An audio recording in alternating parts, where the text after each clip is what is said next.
à 8h12, Charles Huillier, vous recevez à présent Monseigneur Mathieu Rouget, évêque de Nanterre. Effectivement, bonjour Monseigneur Rouget. Bonjour, et j'espère que tous les auditeurs sont dans la lumière et la joie de Noël. Effectivement, et merci d'être avec nous en studio ce matin sur Europe 1 en cette période ô combien importante pour nous catholiques. Et justement, j'aimerais avoir votre regard sur cette ferveur autour de Noël. Preuve en est, 15 000 jeunes chrétiens sont attendus à Paris ou près de Paris aujourd'hui pour les rencontres de Thésée. Ça va durer jusqu'à jeudi. Au programme, prières, activités diverses et rencontres entre jeunes issus du monde entier. J'imagine que cette ferveur, ce regain de ferveur même, doit vous réjouir, Monseigneur. Oui, bien sûr, c'est une joie, et en même temps, c'est un point de départ. Il s'agit que cette ferveur fasse tache d'huile. Vous savez, on souligne beaucoup l'augmentation du nombre des catéchumènes. Oui. Un mot un peu compliqué peut-être pour tous. Ces nouveaux baptisés adultes.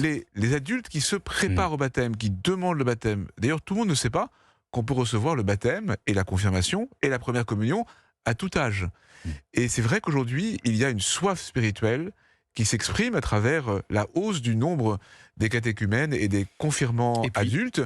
Et je pense que ces jeunes qui vont venir de toute l'Europe expriment cela aussi, cette soif spirituelle, ce besoin d'enracinement. Avec les retraites spirituelles, je me suis moi-même rendu pour un reportage à l'abbaye de Boulord dans le Gers. De plus en plus de jeunes se rendent dans ces abbayes pour tout simplement passer parfois une semaine auprès des religieuses en déconnexion totale avec le monde qui nous entoure, parce qu'elles doivent d'ailleurs, ces personnes qui vont dans cette abbaye, laisser leur portable de côté. De toute façon, ça capte pas beaucoup là-bas. Alors, en déconnexion, mais surtout en reconnexion avec l'essentiel, ce qui donne sens à la vie, que chacun cherche à sa manière et que les chrétiens découvrent pleinement. Et il y en a de plus en plus dans le Christ. J'ajouterais quand même que les jeunes vont volontiers dans les abbayes se recueillir. Moi-même, je rentre de quelques jours en abbaye après Noël, où j'ai vu pas mal de jeunes présents. Je trouve que les jeunes ont du mal à franchir le pas de l'engagement pour être aussi ceux qui, dans quelques années, accueilleront dans les abbayes. Et je me permets de le dire aujourd'hui à votre antenne. Aujourd'hui, ces jeunes qui redécouvrent la foi, j'espère que beaucoup feront le pas de l'engagement dans la vie religieuse et aussi dans le sacerdoce. Alors, magnifique message d'optimisme que vous nous livrez là, Monseigneur Rouget. Néanmoins, beaucoup de chrétiens dans le monde vivent des situations extrêmement difficiles, et je pèse mes mots. C'est la communauté religieuse la plus persécutée. Je parle notamment du Nigeria, où il y a, j'ose le mot, un nettoyage ethnique et religieux. Je parle du Soudan, je parle du Moyen-Orient. C'est une situation, un contexte qui, j'imagine, Monseigneur Rouget, vous affecte énormément. Oui, bien sûr, c'est terrible ce qui se passe dans ces pays-là. Et pour nous, chrétiens de France, qui pouvons vivre pleinement notre foi, même si elle est parfois un peu, disons, remise en cause. On va y venir. Eh bien, c'est important d'exprimer une très grande solidarité spirituelle et aussi matérielle avec ces églises.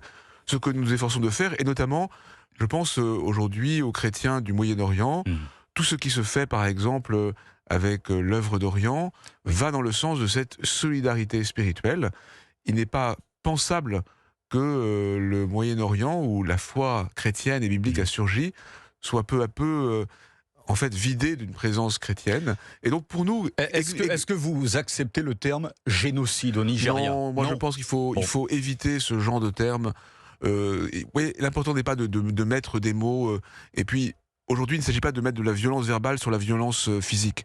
Il s'agit de dire les choses, d'exprimer une solidarité et se donner les moyens d'avancer. Bon, le pape Léon XIV a lancé cette semaine à Rome, lors de sa bénédiction Urbi et Orbi, alors magnifique image d'ailleurs très émouvante, le pape Léon XIV a, je cite, appelé l'Europe à ne pas oublier ses racines chrétiennes. Comment faut-il interpréter cette phrase, Monseigneur Mathieu Rouget? Alors, avec le pape Léon, tout est toujours à la fois paisible, détendu et fort. Et donc, il a insisté sur la paix du monde qui naît avec la naissance du Christ. Vous n'y voyez pas une résistance aussi, un message de résistance? Alors, encore une fois, à la manière du pape Léon, qui je trouve extrêmement bienfaisante, c'est-à-dire déterminée et paisible en même temps. Moi, ce qui m'a frappé dans le message de Noël du pape, c'est la manière dont il a eu de mettre l'attention sur des conflits, des guerres dont personne ne parle. Et ça, c'est bien le regard catholique universel du pape.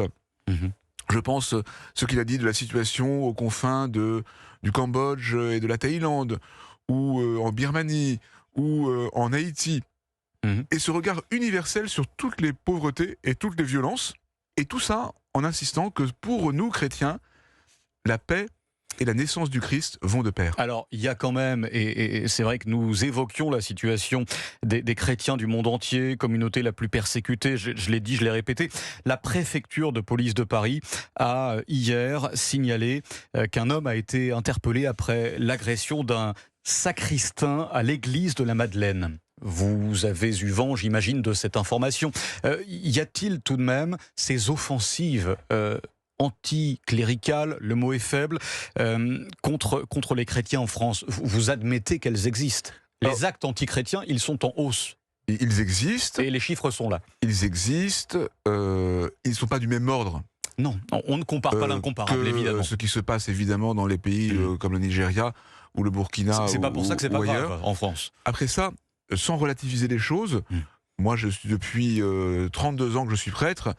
J'ai vu plusieurs fois des sacristains agressés par un clochard un peu aviné, par quelqu'un qui mêle une rhétorique agressive à l'égard des chrétiens et en même temps un déséquilibre personnel. Maintenant, pour moi, je veux dire qu'aujourd'hui, en France, il y a bien sûr des actes violents et il faut les dire. Et en augmentation, selon le ministère de l'Intérieur, à l'égard des chrétiens. Il faut les dire, il faut les prévenir et il faut les condamner. Mais pour moi, le plus nuisible, si vous voulez, aux chrétiens en France aujourd'hui, c'est plutôt une sorte de petite musique qui existe dans certains médias, dans une certaine intelligentsia.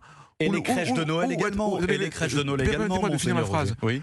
Où le fait même d'être un chrétien fervent vous fait rencontrer l'accusation d'être un intégriste. Et je crois que sur certains médias. Alors, aujourd'hui, je crois qu'il y a si vous voulez citer les médias, vous pouvez, Monseigneur Rouget. Mais c'est une sorte de petite musique dans une partie de la pensée, de la pensée commune, si vous voulez, une sorte de lieu commun. Être un catholique fervent, ce serait menacer en quelque sorte les valeurs communes. Et je crois que c'est ça qui est le plus nuisible et le plus douloureux pour les catholiques. Aujourd'hui, que chacun puisse vivre sa religion paisiblement, sereinement, et face à ça, il ne s'agit pas pour les catholiques de se victimiser, mais d'être pleinement eux-mêmes, avec sérénité, avec enracinement, sans se laisser trop intimider par cet anticléricalisme de fond. Notamment vis-à-vis des crèches de Noël. Mais vous dites qu'en fait, ça fait des années que cet anticléricalisme vis-à-vis des sapins ou des crèches existe en France. Mais tout de même, c'est pas pour ça que les catholiques de France n'en souffrent pas, et vous le savez, j'imagine. Oui, mais alors moi, ce qui m'a frappé, c'est que y a eu, comme chaque année, mais peut-être de manière un peu plus sensible, une sorte de Noël bashing. Je vous le confirme. Mais en retour, autour par exemple le fait de souhaiter joyeux Noël, j'ai été impressionné de voir sur les réseaux sociaux des institutions publiques, des personnalités notoirement non chrétiennes, qui ont multiplié les souhaits de joyeux Noël. Le joyeux Noël d'Emmanuel Macron a été un peu plus timide que celui de Madame Meloni en Italie, permettez-moi de vous le dire. Certes, mais si vous voulez, j'ai l'impression que le Noël bashing s'avère finalement contre-productif pour ceux qui voudraient effacer Noël.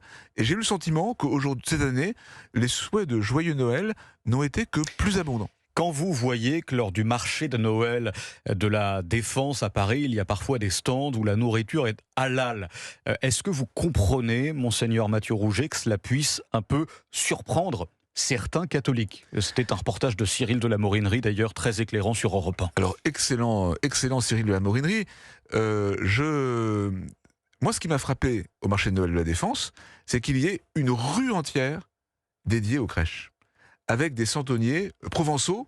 Et donc, j'avoue que j'étais assez impressionné de voir l'abondance des crèches. Après, que la restauration soit pluriculturelle, en un sens, moi je m'en réjouis, ça permet que des hommes et des femmes aux origines les plus variées puissent venir à ce marché et découvrent les crèches. Parce que pour moi, l'important, ce n'est pas de défendre une identité, mais c'est de partager ce qui me fait vivre, la lumière du Christ, de cet enfant qui, naissant à Bethléem, va transformer l'histoire de fond en comble en ouvrant le chemin d'un amour qui va jusqu'au bout. Mathieu Rouget, merci infiniment, Monseigneur Mathieu Rouget, d'avoir été avec nous ce matin sur Europe 1. Je rappelle quand même ces chiffres qui sont très très encourageants. Outre les 15 000 jeunes qui se rendront aujourd'hui à Paris pour les rencontres de Thésée, 2 millions de Français qui vont au moins une fois par semaine à la messe. Chiffre sans doute sous-évalué.